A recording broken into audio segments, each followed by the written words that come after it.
Cause number 16-25158. What witnesses do you expect? Just probation? Your Honor, it would be Wesley Tucker from probation. And other than that, that's all we have, correct? Because they're so y'all can come on up. Let's do it up here at the bench. Good morning, Franklin Bynum from Mr. Magruder. Could I request a reporter for the hearing? I have a court reporter. Okay, great. I didn't see you there. I'm so sorry. Y'all come on up if you would. Ms. Magruder, come stand on the end.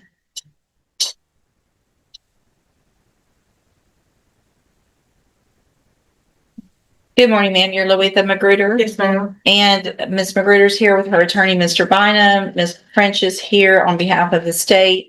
Ms. Magruder is on probation and cause number 16-25158 for the second-degree felony offense of sexual assault of a child, was placed on that probation January 29th of 2018. We were previously in court and Ms. Magruder entered pleas of not true to counts 1 through 5 of a motion to revoke unadjudicated probation. Case was set for hearing today for sentencing. I have received and reviewed the pre-sentence updated report. Have you both had an opportunity to review that report? I have, Judge. Yes, Your Honor. Are there any corrections to that report? None from the state, Your Honor.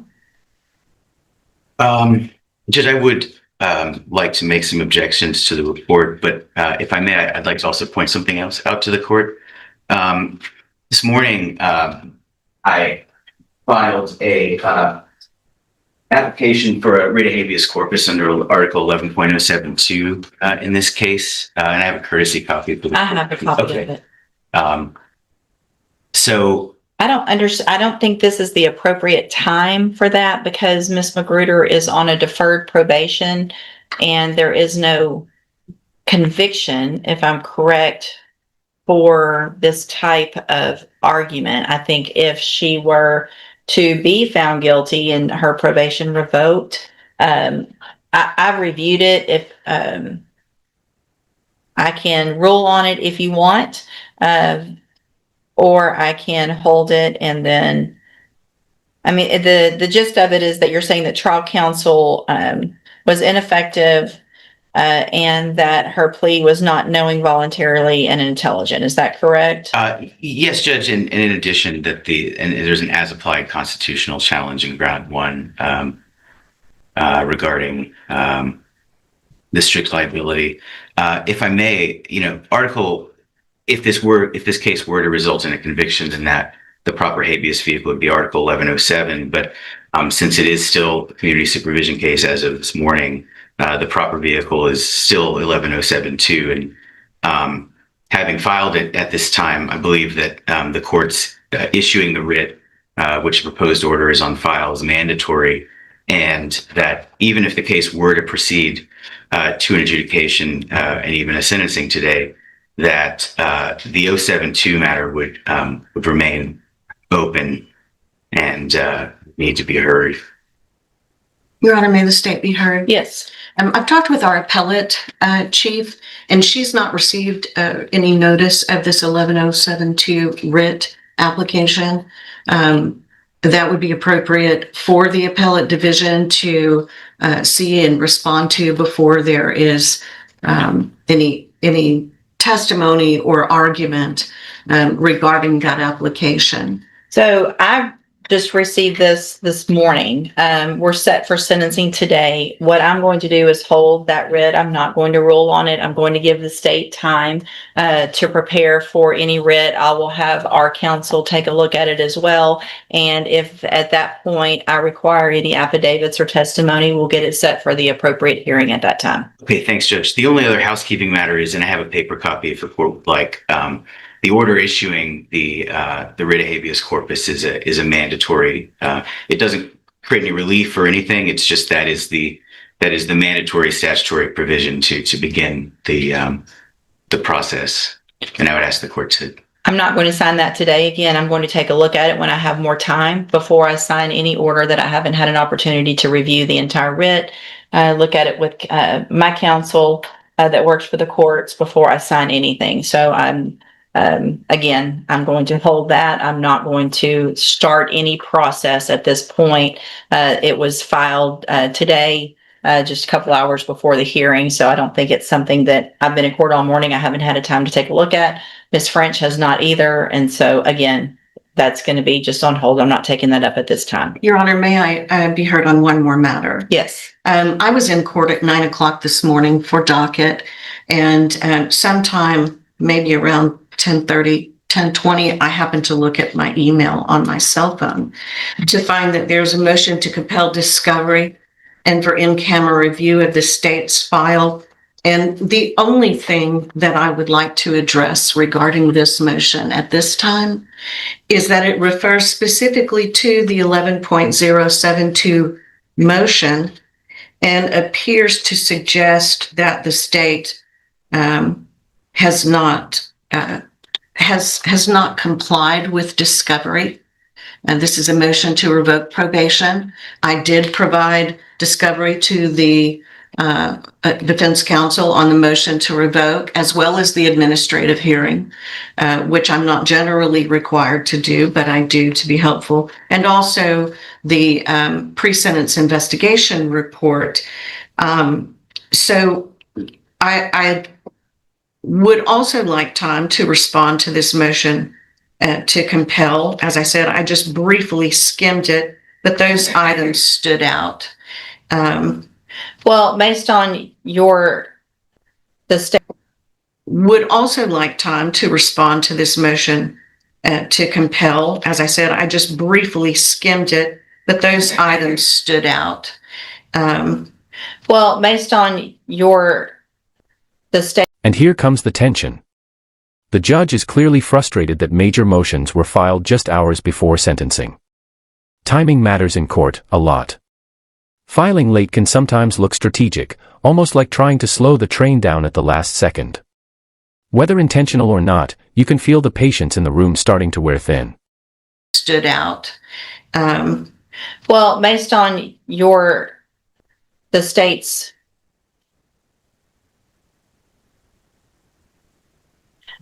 I guess what I don't understand, Mr. Bynum, is why this is being filed today.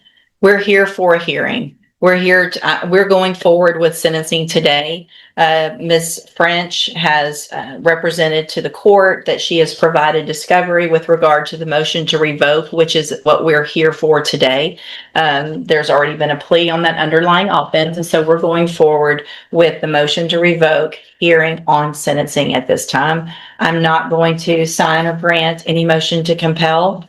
It sounds like they have already complied with everything they're required to do, plus some, to give you whatever information you need with regard to going forward with this hearing. So we're going to go forward. Can I be heard about that, Judge? Yes. So the argument in the motion to compel is twofold, right?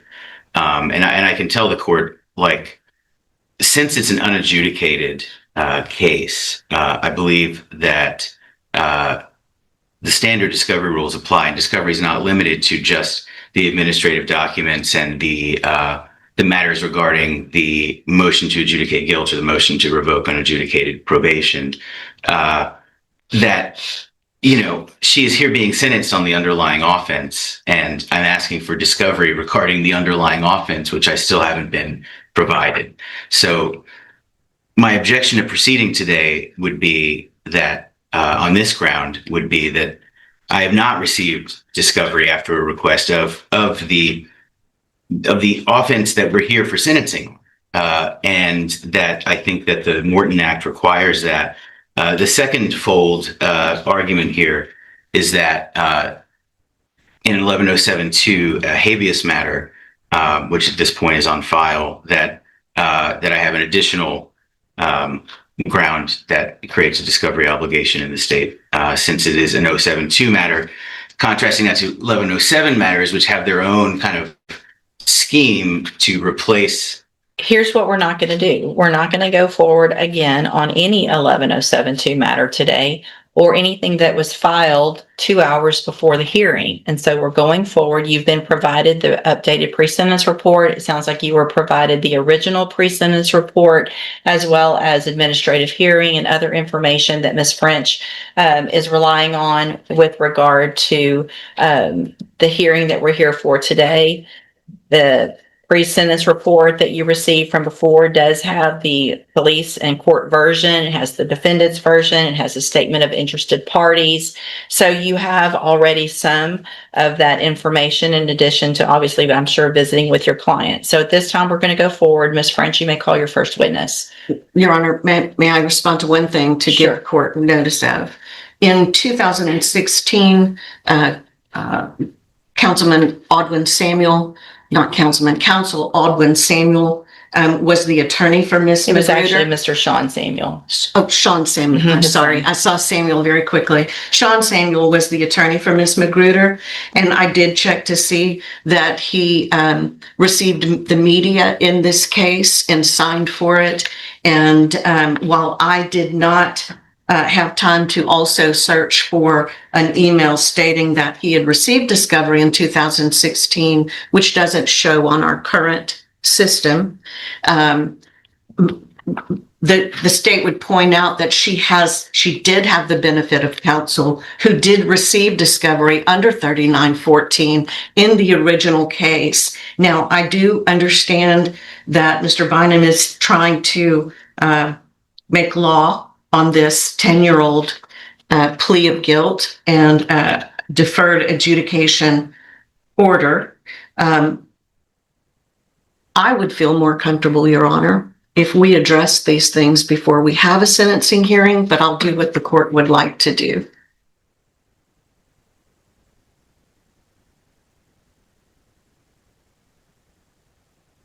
I feel there are allegations that should be responded to by historical document.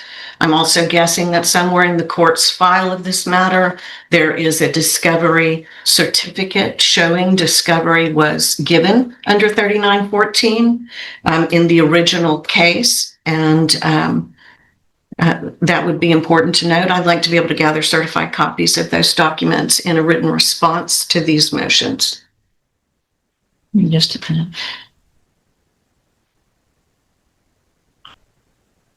Because this plea was taken before we had our current system, I'll have to look and see.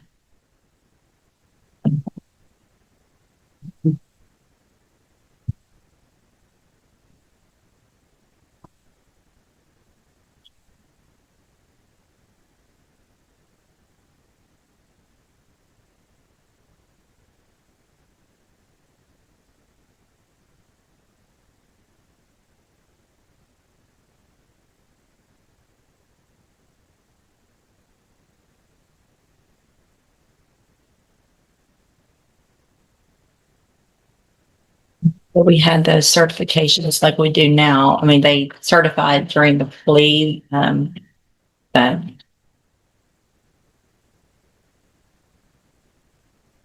all right, so here's what we're going to do. Ms. French, I don't disagree. I want to give you time to make sure, and obviously time for me to make sure that there's nothing that we do today that would get us reversed and us be right back here. So I'm going to reset the case. I'll give you guys a date. Ms. Holmes will send that date out.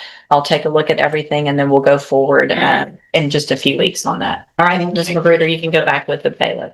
And I'm also, once you get that date for the hearing, I'm going to order at this time that any motions that either of you feel necessary to file must be filed 7 days prior to that sentencing date or hearing date, whatever it is. There will be nothing that's taken up that is not filed 7 days prior to that court date.